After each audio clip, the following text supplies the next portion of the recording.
وحديث ابن عباس رضي الله تعالى عنهما صحيح حيث قال لم يعد لهما وقد روي عن زيد بن ثابت رضي الله تعالى عنه حديث ابن عباس وقد روي عن عائشة رضي الله تعالى عنها في هذا الباب روايات روي عنها أن النبي صلى الله عليه وسلم ما دخل عليها بعد العصر إلا صلى ركعتين وروي عنها عن أم سلمة رضي الله تعالى عنها عن النبي صلى الله عليه وسلم أنه نهى عن الصلاة بعد العصر حتى تغرب الشمس وبعد الصبح حتى تطلع الشمس والذي اجتمع عليه أكثر أهل العلم على كراهية الصلاة بعد العصر حتى تغرب الشمس وبعد الصبح حتى تطلع الشمس إلا ما وصفنا من ذلك مثل الصلاة بمكة بعد العصر حتى تغرب الشمس وبعد الصبح حتى تطلع الشمس بعد الطواف فقد روي عن النبي صلى الله عليه وسلم رخصة في ذلك وقد قال به قوم من أهل العلم من أصحاب النبي صلى الله عليه وسلم ومن بعدهم وبه يقول الشافعي وأحمد وإسحاق وقد كره قوم من أهل العلم من أصحاب النبي صلى الله عليه وسلم ومن بعدهم الصلاة بمكة أيضا بعد العصر وبعد الصبح وبه يقول سفيان الثوري ومالك بن أنس وبعض أهل الكوفة سهار د لمانځه نه وروسته تر لمرختو د مازدیګر د لمانځه نه وروسته تر لمر یو حکم او یو غټ مسله عنوان پرون موږ تاسې ذکر کړو اوس د مازدیګر د لمانځه نه بعد خصوصا 2 رکعاته کړن د دغه په باب کې خبره ده بعضې ائمه وایي چې د مازدیګر د لمانځه نه وروسته 2 رکعاته کړن د لمانځه جائز بلا کراهیت مطلقا ده ولی په یو روایت کې راځي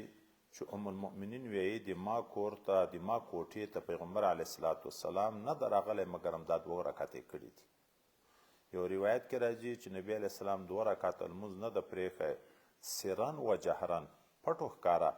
د سهار د لمانځه نه مخکې 2 رکعته د مازدیګر د لمانځه نه شاته 2 رکعته دا د نه دي پرېښي نو لحاظه د مازدیګر د لمانځه نه وروسته 2 رکعته شته څوک خصوصا په مکه معظمه پورې خاص کوي د اجازه چې هلته د سهار نه بعد یا د مازدیګر نه بعد سړی طواف وکړي د طواف نه بعد هغه 2 رکعته چې کي د دغه جواب مو پرون کړی و تخصیص تر یغ ځای پورې کوي د عامو ائمه رایه دا ده چې نه دا 2 رکعته نشته امام شافعي صاحب په جواز قایل ده امام صاحب امام مالک صاحب امام احمد صاحب په عدم جواز قایل دي چې دا نشته ولی د مازدیګر د لمانځه نه وروسته پیغمبر علیه الصلاة والسلام نهیه چې په کومو روایاتو کې کړې ده هغه روایات قوي دي په نسبت سره هغه روایاتو ته چې په کوم ځای کې د ثبوت خبره راځي د خو یې مثبت مقدم د پناپې باندې موږ یې هغه روایات صریح دي قوي دي حد تواتر ته رسېدلی دي که فکر وکړو حضرت ابن عباس رضی الله عنه وایي یا حضرت عمر صاحب سره د مازدیګر د لمانځه نه وروسته به چا چې لمونځ کوو موږ ګډ ورسره ګرځېدو خلک یې ویل او دا په عام محضر کې و که په پټه و په عام محضر کې نور صحابه موجود و که نه دا نورو صحابه و حضرت عمر صاحب ته نه ویله چې ولې خو نبي علیه السلام کړي دي خو اجماع شوه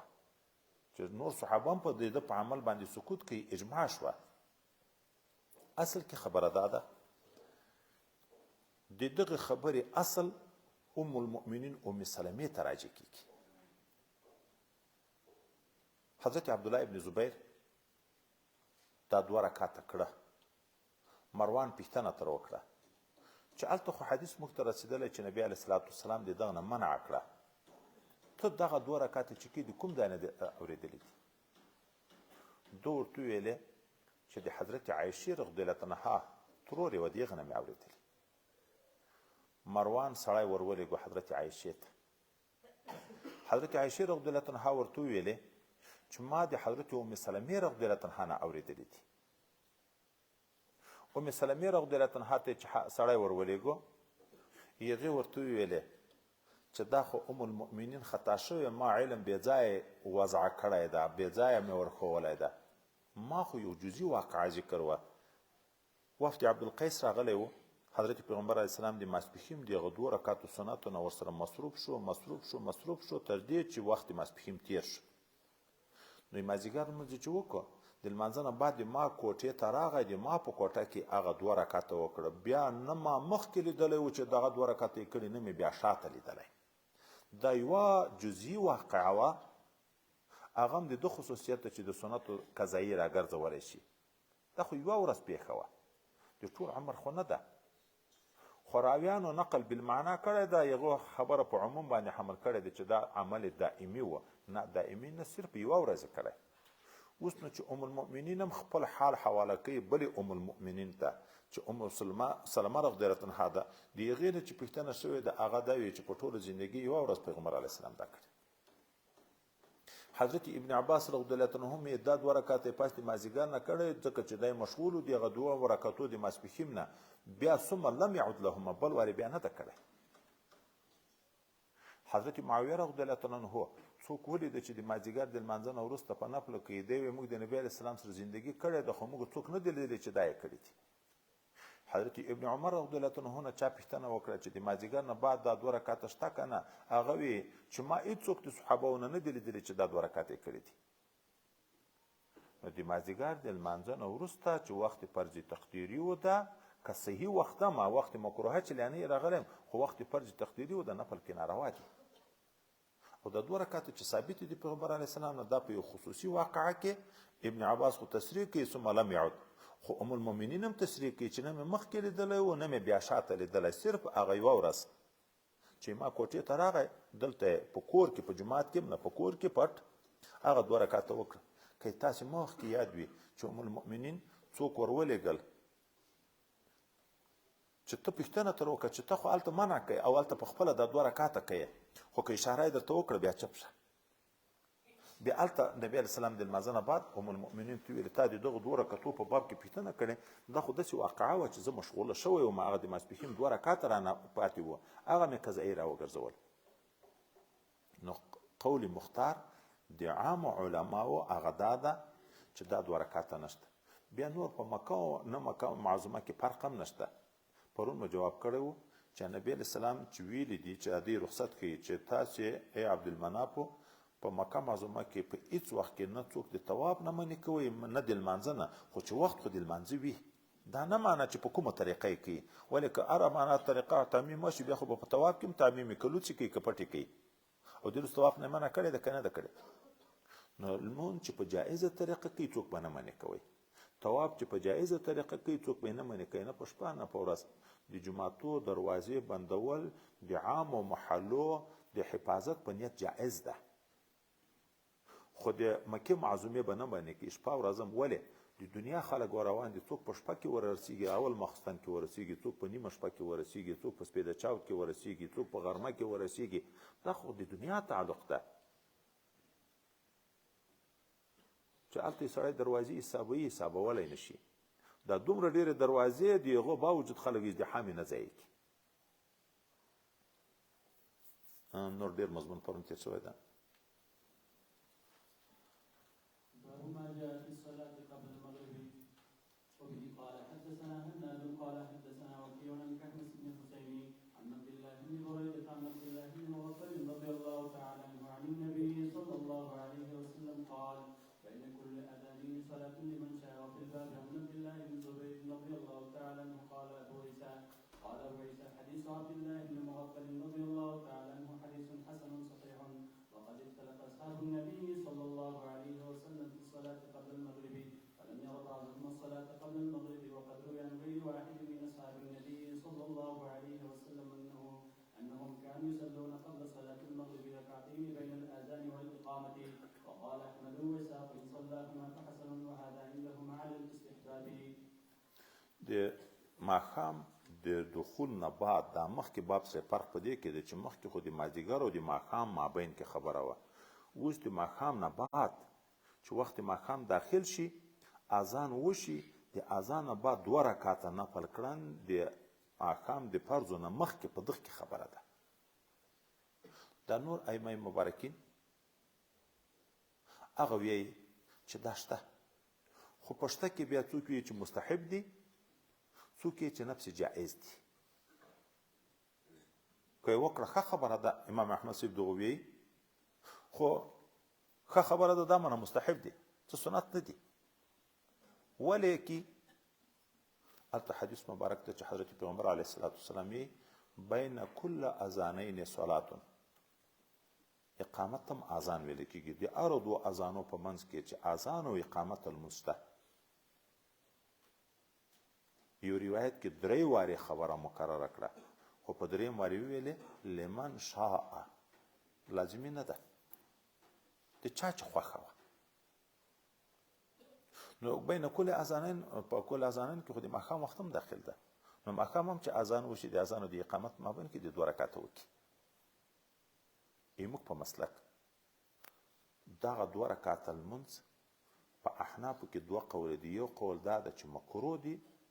یو قول دا ده چې جائز دي خو مکروه نه ورته ویل کېږي ولې وایي عدم مندوبیت دلالت په کراهیت نه کوي مستحب نه دي دغه نو دا نه معنی چې مکروه دي فتح القدیر دغه غوره کړې ده ابن همام شارح د هدایه فتح القدیر هغه وایي چې دغه 2 رکعاته په نفسه جائز دي خو مستحب نه دي اما مکروه هم نه ورته ویل کېږي نو نفس جواز ده هم احناف هغه دوي چې دا مکروه دي ولې یو خو دغه روایت چې راغلی ده چې بین کل اذانین صلات لمن شاء په دغه کې استثناء هم راغلی ده په صحیح روایت کې ما خلا المغرب د ماښام نه بغیر په دا نور وختو کې دا حکم ده د استثناء په خپل په حدیث مبارک کې راغلی ده یو دوم حضرت عبدالله ابن عمر رضی الله عنه یې ما یو صحابي نه دلیدلی چې دا لمونځونه کړي دي دریم د خلفای راشدینو 4 سره نه دا ثابته ده چې هغو دا لمونځونه نه کړه د اذان او د اقامت په منځ کې د ماښام په وخت کې 4 سره خلفای راشدینو حاشیه خو 2 نقل کړي دي صدیق اکبر او حضرت عمر خو هلته ویل چې 4 سره خلفای راشدینو دا معمول نه و د ماښام د اذان نه بعد دوی دا 2 رکعاته نه دي کړي بل طرف ته په اول او سبق کې موږ تاسو ویلې اتفاقی د ټولو ائمه او پر رأی د ماښام په لمانځه کې تعجیل مستحب ده کنه ده دا خو بیا منافي د تعجیل سره ده ټول ائمه په دې متفق دي چې د ماښام په لمانځه کې تعجیل مستحب ده او ته چې مخکې په سنت یا 2 رکعات ورته قایل شو خو تعجیل نه راغی بیا خو تاخیر راځي نو ځکه عام احناف هغه قول په کراهیت باندې کوي فتح القدیر قول په جواز باندې کوي چې جائز ده خو مستحب نه ده خو دې بعض شیان د بعض ځای وختو کې هغه دي دا اوس موجوده وخت کې ډیر لازمي کړي مخکې نو نه خبر خو اوس چې ماښام اذان وشي دسته چې کېږي 2 رکعاته حتی بعضې 4 رکعاته ځکه هلته انتظار ډیر شي ویجي چې 2 رکعاته نور بیا 2 رکعاته وکړي او د علم د نستي د وجه نه دای موږ د مذهب خلک هم ورسره جګېږي چې خو ما ګوره دومره د علم کمزوري دي خپل مذهب چې سړي ته نه معلوم د اکثرو خلکو نه دي موږ هم حجونه خراب شي د نورو په مذهب چې د احرام نه ځان خلاصې چې 3 ویښتان پرې کړي بس دی مالته ورته ودرېږي بیا تې باندې 3 ور پرې کړي یا 4 داسې بس ځان حلال کړي او د موږ په مسلک خو ربع د سر ضروري ده چې د ربع نه کم دم واجبېږي مازدیګر نه بعد هلته بعضې خلک ډېر نفلونه کوي بس چې وخت وینې خو حرم شریف ده نو مه ګوره لمنځو ته زیاتېدی هم لګیایي په هغه باندې په لمنځو باندې د مسلک او د نه مسلک درک غریبانانو ته نه لګېږي به هر تقدیر دغه 2 رکعاته د ماښام د لمانځه نه مخکې د موږ په مسلک باندې نشته بلکې د امام احمد او د امام مالک په مسلک باندې هم نشته امام شافعي صاحب قول کوي امام احمد صاحب صرف دومره ویلي دي چې ان صلح ما فحسنون لازمي ماجمي نه دي او هغه د حدیث په عموم باندې د تمسک کوي موږ دغه حدیث کې استثناء راغلی د ماخل المغرب راغلی ده قیاس هم دا وی چې باید نه وي د تعجیل منافي ده او الته عمل ته چې وګورم چې صحابه نه دي کړي دغه دلیل دی چې دا استحبابیت په دغه کې نشته باب ما جاء في من أدرك ركعة من العصر قبل أن تغيب الشمس وبه قال حدثنا أنساري قال حدثنا معن قال حدثنا مالك بن أنس عن زيد بن أسلم عن عطاء بن يسار عن مسلم بن سعيد وعن الأعرج يحدثونه عن أبي هريرة رضي الله تعالى عنه عن النبي صلى الله عليه وسلم قال من أدرك من الصبح ركعة قبل أن تطلع الشمس فقد أدرك الصبح ومن ومن أدرك من العصر ركعة قبل أن تغيب الشمس فقد أدرك العصر. وفي الباب عن عائشة رضي الله تعالى عنها قال أبو عيسى حديث أبي هريرة رضي الله تعالى عنه حديث حسن صحيح، وبه يقول أصحابنا والشافعي وأحمد وإسحاق. ومعنى هذا الحديث عندهم لصاحب العرض مثل الرجل ينام عن الصلاة وينسى فيستيقظ ويذكر عند طلوع الشمس وعند غروبها. د المرخطو او المرلویدو په وخت کې پرون سبق کې موږ تاسو ویلو ذاتاً په دغه وخت کې نقصان موجود ده او د استوا دریم وخت مو سره ویلو. اوس دلته حدیث مبارک راغلی حضرت پیغمبر صلی الله علیه وسلم څوک چې د سهار د لمانځه یو رکعت د المرخطو نه مخکې وینیسي نو د سهار لمونځ ویني، او چې یو رکعت په مازدیګر کې د لملوېدو نه مخکې ونیسي نو د مازدیګر وخت لمونځ هم نیولی. د ده حدیث مبارک په تقاضا دا نور ائمه دا وایي که سهار په اخر وخت کې سړی په لمانځه ودرېدو یو رکعت یې وکړو په مابین کې لمر په راوخوت لمونځ یې نه ده پاسېد پسې پوره دیږي. د مازدیګر په وخت کې یو رکعت د لمر لوېدو نه مخکې وکړو لمر په ولوېدو دا نور درې رکعت دې پسې وکړي پوره دیږي لمونځ نه پاسېدېږي. دا نور ائمه ظاهر د حدیث مبارک په تقاضا. احناف یې د سهار لمونځ چې یو رکعت وکړي په مابین کې لمر راوخیږي د سهار فرضیت خو لاړ باطل شو. اتفاقي درې سره ائمه امام صاحب، امام یوسف صاحب، امام احمد صاحب دی. خو شیخین مبارکین امام صاحب و امام یوسف صاحب یې وسپن باطل شو اصلا نه دی باطل، فرضیت لاړ ختم شو قضایي به راګرځي خو نفل شو عمل بالکل ضایع نه ده چې پوره دی کې رکعت یې وکړي نفل ثواب خدای پاک ورکوي اما د سهار قضایي به بېرته راګرځي. امام محمد رحمه الله د موږ تاسې بل امام د امام صاحب شاګرد اب یادوي چې دا لمونځ باطل شو اصلا بالکل نه نفل ګرځي نه فرض فاسد شو. خو د مازدیګر په وخت کې د موږ ائمه دا وایي چې که چیرې د لمر لوېدو نه مخکې یو رکعت سړي وکړو او لمر په ولوېدو دا درې رکعت دې پسې پوره کړي لمونځ نه ده فاسد. اوس احناف په دغه حدیث کې په یو جز چې د مازدیګر طرف ته عمل کوي چې که لمر په ولوېدو لمونځ نه ده فاسد د مازدیګر لمونځ ونی، خو د سهار په وخت کې بیا په دغه جز باندې عمل نه کوي چې که لمر په راوخوت لمونځ فاسد ده. دا ولې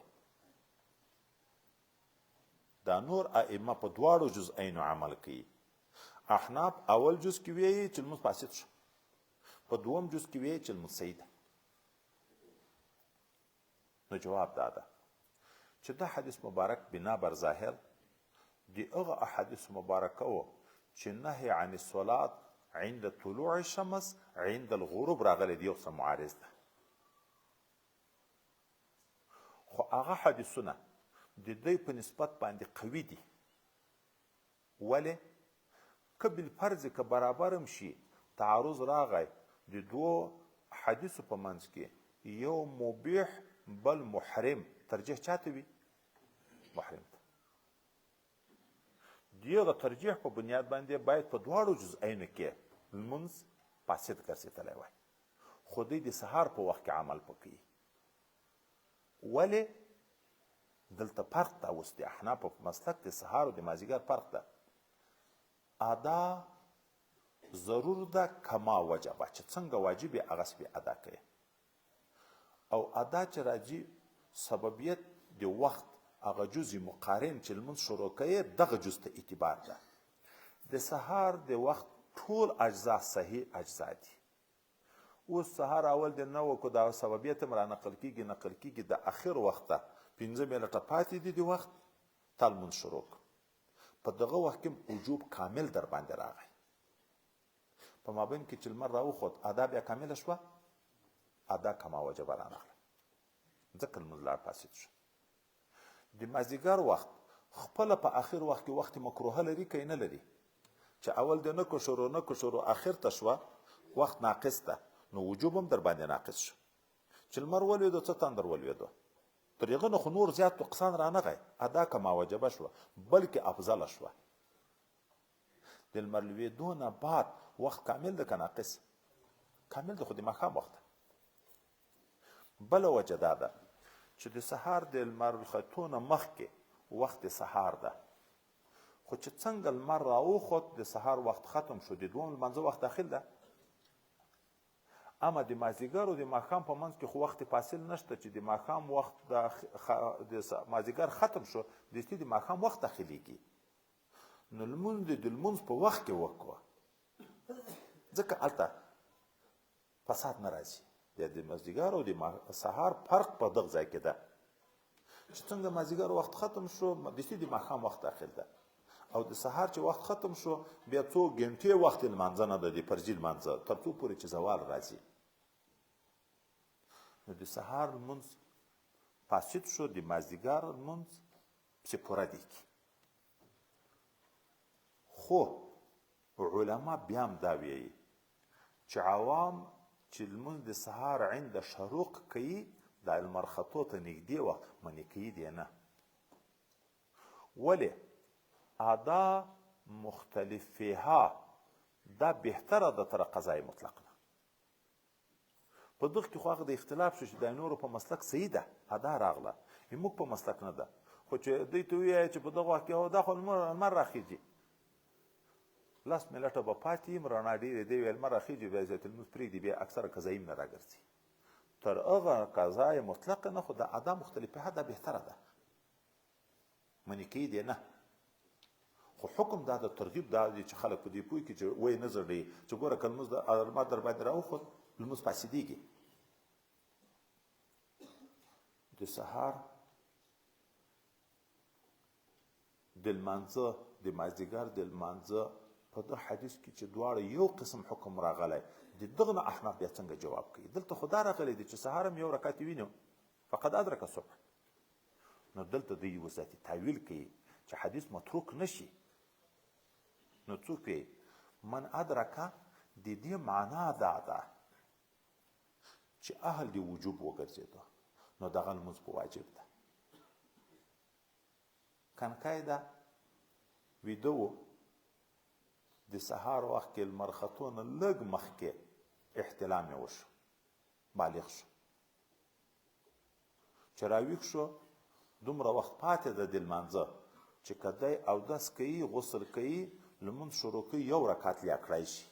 ګورې سبب هم موجود شي چې اودس دا شرط موجود شي یو رکعت لیا کړی شي، نو دغه لمونځ په واجب ده، د دغه قضایي به راګرځي. لیونی په حال شو، ښځه د حیض نه پاکه شوه، د وخت په اخر کې پاکه شوه، اوس د دغه وخت لمونځ په ذاتي په ده باندې واجب شو، قضایي به راګرځي. د دغه حدیث مبارک دا مطلب ده. یا دغه حدیث مبارک په فضیلت جمعات کې ده، د سهار لمانځه ته ورغلی یو رکعت در نه تیر ده یو رکعت یې وینو فقد ادرک الصبح ده د جمع فضیلت یې وینو. مازدیګر یو رکعت در دی وینو در نه تیر ده دا نور دی وینو نو د جمع فضیلت یې وینو. که څوک وایي چې بیا خو تخصیص دی د مازدیګر او د سهار نشته، دا خو په ټولو وختو کې دا ده چې یو رکعت وینو فضیلت یې دغه جمع ویني. نو هغه مخکې موږ تاسو ویلي وو چې دغه طرفیو نهار دی په دغه کې د سهار او د مازدیګر په وخت کې دواړو کې ډیوټي د ملایکو بدلیږي. د اهتمام دپاره د دغه دوه خصوصا تخصیص وکړه. جمع کې کوشش کوي داسې نه چې اوس خو ناوخته ده چې ورځي جمع اسم درنه تېرېږي یا تکبیر اوله درنه تېرېږي. نه، کوشش وکړه چې ځان ورسوه. خو په دغه مسله کې بله درېیمه توجیه دا ده د رکعت نه رکوع مراد ده. ته ورغلې امام رکوع ته لاړ، قیام قرائت درنه تېر شوي، رکوع ته لاړ، تا اقتدا وکړه په رکوع کې د دی وینو، خو دغه ځای کې چې فکر وي نیول هلته راځي چې اده ملا اواره وي د تا ملا هم اواره شي، د تا ملا ځای ته ورسېده اواره شو، پس د هغه نه د سمع الله ویلې د چې نه چې په لیارې سره ورشي چې زر ټیټ شو زر راجیک شپسې لکه د خلک چې ومینیو. نه، چې سمع الله دای را شروع کړي او ته بیرته په دغه وخت کې ټیټېږي بیا د رکعت نه دی نیولی. چې دا رکوع دې ونیوه نو دغه رکعت دې ونیوه، خو که رکوع دې ونه نیوه سجده دې ونیوه بیا د رکعت نه ده نیولی، دا د یخ په مقابل کې ده، د دغه رکعت سجدې دي. ګوره رکوع دې ونیوه رکعت دې ونیو، خو که رکوع هم درنه تېره شوه، قیام تېر ده، رکوع هم درنه تېره شوه، امام لاړ سجدې ته، ته ورغلې سجدې ته ورسره شریک شوې، دغه رکعت به بیا نه حسابوي چې دغه رکعت مې نیولی، او شریکېږي به داسې نه چې هسې حسابېږي خو نه، نو څه فایده ده. دا بیا موږ تاسو ته وروسته را روان ده حدیث مبارک راځي، سړی راغی امام لاړ سجدې ته، خو دا شرط ده چې تکبیر په ولاړې کامل وویلی شي، داسې نه الله اکبر، دا داسې الله اکبر که رکوع ته ځي که سجدې ته ځي، داسې تکبیر یې چې وکړو، نفل تکبیر ادا شو، فرض تکبیر پاتې شو، تکبیر اولا فرض ده، قیام ورته فرض ده، تکبیر په ولاړې ووایه، بیا ورشه سجدې ته. نو نبي علیه السلام چې امام په سجده کې و، تا تکبیر وویلې چې ټیټ شوې، ګوره اعتقاد خو د هغه ده چې دغه د ما د لمانځه نه حسابېږي نه، خو بیا هم چې ټیټ شوې، سر به دې د سجدې نه نه راپورته کړی چې الله به ټولې ګناوې درته معاف کړي، خو مبادرت د خدای عبادت ته وکړو، دستي د امام سره ځان شریک کړو د سجدې په حال کې، سر به د سجدې نه نه لیاره د دغې سجدې نه، چې ایتا د رکعت جز نه ده. شیطان خو سړي ته دا وایي چې اوس څه کوي چې پسې ټیټېږي، خو دغه رکعت خو ایتا نه حسابېږي، سر به دې نه راپورته کړی، د تا ګناهونه به بیا معافي. نو چا چې رکوع ونیوه رکعت یې ونیو، خو که چا رکوع نه ده نیولې رکعت یې نه ده نیولی. به هر تقدیر د سهار په وخت کې، د مازدیګر په وخت کې تفریقه، دا د موږ د قیاس په تقاضا باندې هم کوی شو، خو قیاس معارض د نص نه ده، قیاس مرجح د نص ته. دغه ځای ته هم یو قانون ته چې د موږ پام شي، دلته حدیث ته چې د سهار ملوېدو خطو د ملوېدو د مازدیګر په وخت کې یو رکعت ونیول لمونځ صحیح ده، هلته حدیث د نهیه ده، دغه او د ده حدیث د دواړو حدیثینو معارضه راغله. ته اوس په قیاس کې د سهار په وخت کې حدیث د نهیه ته ترجیح ورکوې، ځکه د سهار اوقات ټول صحیح دي صحیح دي، دلته فساد راغی، او په هغه مازدیګر په وخت کې دغه حدیث ته ترجیح ورکوی شي د قیاس، ځکه چې اسیم اوقات خپله او وخت اخر ناقص ده، نو ادا کما واجبه ده. ګورې قیاس ده خو مرجح دی یوه نص ده، هلته اهل رایه ورته ویل کېږي چاته چې رایه د نص په مقابل کې شي، که نص د نص په مقابل کې ده او رایه د یوه مرجح شوه، بیا اهل رایه نه ورته ویل کېږي. امام شافعي صاحب په باب کې هم راغلي، خو د امام صاحب په باب کې هم راغلي دي چې حضرت نبی کریم صلی الله علیه وسلم اذا صح الحدیث فهو مذهبي. یو بل روایت کې راغلی ده چې د نبی علیه السلام نه کوم شی ثابت چې فعلى رأس والعین، په سر سترګو مه منلی. د صحابهو نه چې کومه خبره را نقل شوې وي، نحن نختار منهم، په هغو کې بیا موږ د دوی رتبو ته ګورو، لکه اکثره امام صاحب د حضرت ابن مسعود په قول باندې عمل کوه، او که د تابعین خبرې نحن نزاحمناهم، کله داسې الفاظ دي، کله نحن رجال وهم رجال، خو د ما غوندې ملا ده، د وخت سړی ده، موږ به داسې نه ویو چې هغه خدای خو د خپل وخت سړی دی. اذا صح الحديث فهو مذهبي، بس خلاصه شو خبره، اهل رأي شو که اهل حدیث شو، اهل حدیث شو چې حدیث ثابت شو هغه د ما مذهب ده. دا چې په کوم حدیث عمل نه کوي، خو هغه دپاره خو هغه د توجیهات وي، هغه حدیث د سند په لحاظ یا په یو لحاظ باندې ثبوت ونه لري، نو عمل نه پکې. کنې چې حدیث ثابت شي، معارض نه وي، آیات معارض نه وي، بل خبرې متواتر معارض نه وي، بل د اصول د دین سره ټکر نه وي، بیا خو هغه علی الرأس والعین اذا صح الحدیث فهو مذهبي. او بل قول کې د کړی موږ قیاس هلته کوو چې دلیل نه کو پیدا، چې یو وارې دلیل پیدا یا آیات یا حدیث یا قول د صحابي په یو ځای کې موږ قیاس بیخي کوو نه. دا قیاس استنباط چې کوو یې د مجبوریت په خاطر چې نص نه موجود، لکه نبی علیه السلام حضرت معاذ یمن ته لیږي چې فیصلې به په څه شي کوي، په قرآن عظیم شان. که قرآن عظیم شان کې د نص نه کو پیدا د مدعا موافق په حدیث، که په حدیثو کې د نه کو پیدا، اجتهد برأی. حضرت نبی علیه السلام په خوشحاله شو که تردید یې وکړه؟ په خوشحاله شو، دا خو د ضرورت ځای ده.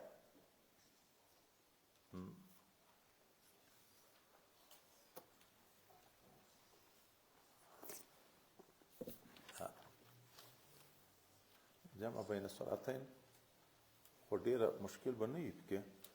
او خوند به څومره وکړي چې بله پاڼه م راواړو نن هم دوه نیم مخه سبق ویلی نوم خو یې د مخ ده که نه ویې نشته پکې چې نشته باب ما جاء في الجمع بين الصلاتين قال حدثنا حناد قال حدثنا ابو معاويه عن الاعمش عن حبيب بن ابي صالح عن سعيد بن جبير عن ابن عباس رضي الله تعالى عنهما قال جمع رسول الله صلى الله عليه وسلم بين الظهر والعصر وبين المغرب والعشاء بالمدينه من غير خوف ولا مطر قال فقيل لابن عباس رضي الله تعالى عنهما ما اراد بذلك قال اراد ان لا تخرج امته وفي الباب عن ابي هريره رضي الله تعالى عنه قال ابو عيسى حديث ابن عباس رضي الله تعالى عنهما خذوا عنه من غير وجه رواه جابر بن زيد وسعيد بن جبير وعبد الله بن شقيق العقيلي وقد روي عن ابن عباس رضي الله تعالى عنهما عن النبي صلى الله عليه وسلم غير هذا وبه قال حدثنا ابو سلمه بن خلف البصري قال حدثنا معتمر بن سليمان عن نبيه عن انس بن اكرمه عن ابن عباس رضي الله تعالى عنهما عن النبي صلى الله عليه وسلم قال من جمع بين الصلاتين من غير عذر فقد اتى بابا من ابواب الكبائر قال ابو عيسى وحنش هذا هو ابو علي الذهبي وهو حنش بن قيس وهو ضعيف من اهل الحديث جعفر واحمد وغيره والعمل على هذا عند اهل العلم ان لا يجمع بين الصلاتين الا في سفر او بعرفه ورخص بعض اهل العلم من التابعين في الجمع بين الصلاتين للمريض وبه يقول احمد واسحاق وقال بعض اهل العلم يجمع بين الصلاتين في المدر وبه يقول الشافعي واحمد واسحاق ولم ير الشافعي للمريض يجمع بين الصلاتين جمع بین الصلاتین چې د ماسپښین او د مازدیګر لمونځ دواړه په یوه وخت وکړي بیا جمع تقدیم یا جمع تاخیر یا د مازدیګر لمونځ رامخته کې د ماسپښین په وخت کې یا د ماسپښین لمونځ وځنډی د مازدیګر په وخت کې دغسې د ماښام الماخوستن جمع بین الصلاتین جمع تقدیم چې د ماښام په وخت کې د ماښام لمونځ دې وکړو دستي د ماخوستن لمونځ وکړي یا جمع تاخیر چې د ماخوستن په وخت کې د ماښام لمونځ ور وځنډی دغه جمع بین الصلاتین د دوه لمنځو په وخت کې جمع کول په یوه وخت کې دا مسله څنګه ده یو خو د مزدلفې شریفې او د عرفات لمنځونه دي د خپلو اصولو شرایطو موافق اخو اتفاقي دي چې جایز دي په عرفات کې د حاجیانو دپاره د نورو خلکو دپاره نه چې جمع بین الصلاتین کېږي په دې شرط چې په امام عامه پسې وي جمع لمونځ هم وي په جمع او په امام عامه پسې وي نو د ماسپښین په وخت کې د مازدیګر لمونځ هم کوي که امام عامه نه و بیا به یې ګوښه هر یو په خپل وخت کې کوي په دا خیمو کې هم جمع کېږي په خیمو کې هم جمع کېږي خو هلته جمع بین الصلاتین نشته د ماسپښین لمونځ به د ماسپښین په وخت کې کوي د مازدیګر لمونځ به د مازدیګر په وخت کې کوي ډېر غریبانان په دغه هم نه وي خبر چې عرفات په ورځ باندې خو جمع بین الصلاتین ده هغه مسجد امام عامه چې مسجد نمره کې ده هغه نه وي په خیمو کې مو جمع کوي نه چې هغه امام عامه نه و نور به بیا جمع نه وي بین الصلاتین هر یو به په خپل خپل وخت کې کوي او په مزدلفه شریفه کې جمع تاخیر ده چې ماښام لمونځ به قضا کوي حکم ده د قضایي ځکه چې ماښام وخت داخل شي تر هغه وخت به په عرفات کې د هغه نه بعد به بیا ځان را رسوي مزدلفې ته په مزدلفه شریفه کې بیا به هلته ته لمونځ د ماښام کوي و 8 کیلومتره ده نو لمونځ قضا شو د ماښام لمونځ به هم هلته کوي د ماخوستن به هم کوي خو هلته چې جمع ده بین الصلاتین د ماښام او د ماخوستن جماعت عامه نه ده ورته ضرور چې امام عامه پسې به وي که منفردین یې کویم خو قضا کړی دی د ماخوستن په وخت کې به د ماښام لمونځ هم اول راګرځي بیا به د ماخوستن که کڼکۍ جمع وي لکه هره ملګري ډلې په یوه ځای کې سره ودرېږي خو چې د ماښام لمونځ وشي په منځ کې سنت نفل شی ونه کې اعاده د اقامت هم نشته دستي د ماخوستن لمونځ پسې وکړي که په مابین کې بیا چې ماښام لمونځ یې قضایي راوګرځوله بیا یې پس د هغه نه ماړی وخوړه سامان یې کو بیرته لږ وخت کې تېر شو بیا خو به د ماخوستن دپاره خپل مستقل وي د دغو نه بغیر په نورو وختو کې خبره ده جمع بین الصلاتین من غیر عذرین من غیر عذرین دام اتفاقي ده چې نه ده جایز اول دا اتفاقي صورتونه ذکر کو بغیر د عذر نه جمع بین الصلاتین ټول ائمه وی چې نه ده جایز صرف اوس د عذرو په باب خبره ده چې د عذر د وجې نه جمع بین صلاتین جایز ده که نه. عذرونه دلته روایتو کې 3 ذکر کیږي: مرض، مطر، سفر. څوک صرف د سفر د وجې نه جمع بین صلاتین جایز بولي چې په سفر باندې روانېږي، نو اوس د ماسپښین وخت لمونځ دې وکړو چې بیا خو په لارې موټرو ځای نه درېږي، د مازدیګر هم وکړه. د سفر د وجې نه څوک صرف روا بولي. څوک د مرض د وجې نه هم روا بولي، لکه سفر کې چې روا ده چې مریض بیم جمع بین صلاتین کوی شي. څوک د مطر د وجې نه چې باران وي، خټې وي، د یخ د وجې نه هم جمع بین صلاتین کوی شي. دا نور ائمه د عذر د وجې نه خو یا صرف سفر یا سفر و مرض یا مطر هم ورګټ د عذر د وجې نه جمع بین صلاتین جائز بولي. او احناف یې چې د عذرو د وجې نه نه دی جایز. یو مزدلفه او عرفات خو ځان ته خبره ده، نور وختو کې د عذرو د وجې نه نه دی جایز. اوس منشه د اختلاف دغه حدیث مبارک ده. حضرت ابن عباس رضی الله تعالی عنه وایي چې حضرت پیغمبر علیه السلام د ماسپښین او د مازدیګر په منځ کې جمع وکړه، د ماښام او د ماخوستن په منځ کې جمع وکړه. خو وروسته ټکي کې دی څه وي: بالمدینه من غیر خوف ولا مطر. جمع بې عذر شوه که په عذر شوه؟ بې عذره. په مدینه منوره کې بې خوف، بې مطر، بې هیڅ عذره ولې نه کړه؟ دی بیا وجه څه وي چې امتیان په تکلیف نشي، نو کله کله د دوه په یو ځای کوي. اوس دغه حدیث باندې چې دا نور ائمه تمسک کوي، خو د دغو تمسک هم نه ده پسې، ځکه دلته خو عذر نشته. نو ځکه دا نور ائمه د ځان دپاره په دغه حدیث تمسک کوي، بیرته تاویل کې کوي چې اصل کې راوي خطا شوی ده. دا د تبوک په سفر کې و دا واقعه چې نبی علیه السلام جمع بین صلاتین کړې ده. خو د سفر 2 حاله وي، یو حال د سیر، یو حال د نزول. یو خو روان سفر وي، یو په یو ځای کې یو څو شپې کوي، هلته د نزول حال و. د نزول حال بغیر د سفر راوي خیال دا کړی دی چې نو په مدینه منوره کې و من غیر سفرین، یعنی من غیر سیرین. اصل مطلب دی وی چې هغه ده و خو مسافر، خو سیر حال نه و. دیم دغه تاویل ته مجبور دي، تاویل وکړي، ځکه ظاهره خو داسې حدیث راغلی ده چې بې عذره یې جمع کړې ده. موږ ویایو امام ترمذي د خپل کتاب په صفاتو کې کتاب العلل کې ذکر کوي، دا کتاب د داسې احادیثو په ذخیره ده چې په ده کې څومره احادیث ذکر دي معمول بها دي، یو مذهب به خامخا عمل په کړی الا فی حدیثین. 2 داسې حدیث دي کې چې د یوه مذهب والا هم عمل نه ده په کړی. یو دغه حدیث چې جمع بین صلاتین ده، ګوره بې تاویله یو هم عمل نه پکوي، چې کیم بیرته تاویل کوي عذر پیدا کوي، ظاهره خو دغه ده چې بې عذر یې کړی. او یو د شارب، د شراب چکونکي په باب کې چې شراب چا وچکل وی ویې، بیا یې وچکل وی ویې، بیا یې وچکل وی ویې، په 4م وارې که وچکل فقتلوه، مړ یې کړي. د شرابو د چکلو د وجه نه مرګ روا کېږي. په یو حدیث باندې هم یو څوک هم عمل نه کوي.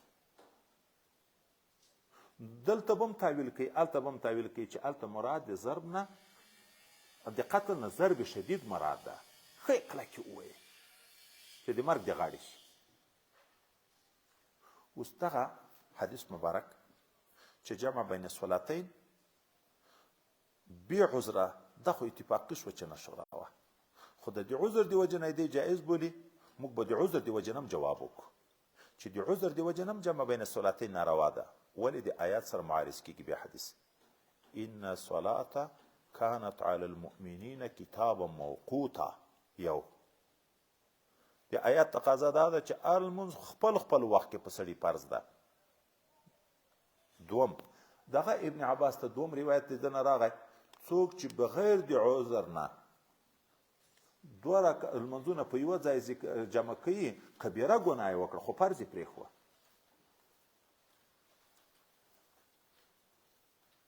او یا جواب دا کوو چې دا جمع حقیقي نه ده، جمع صوري ده. جمع حقیقي، جمع صوري فرق لري.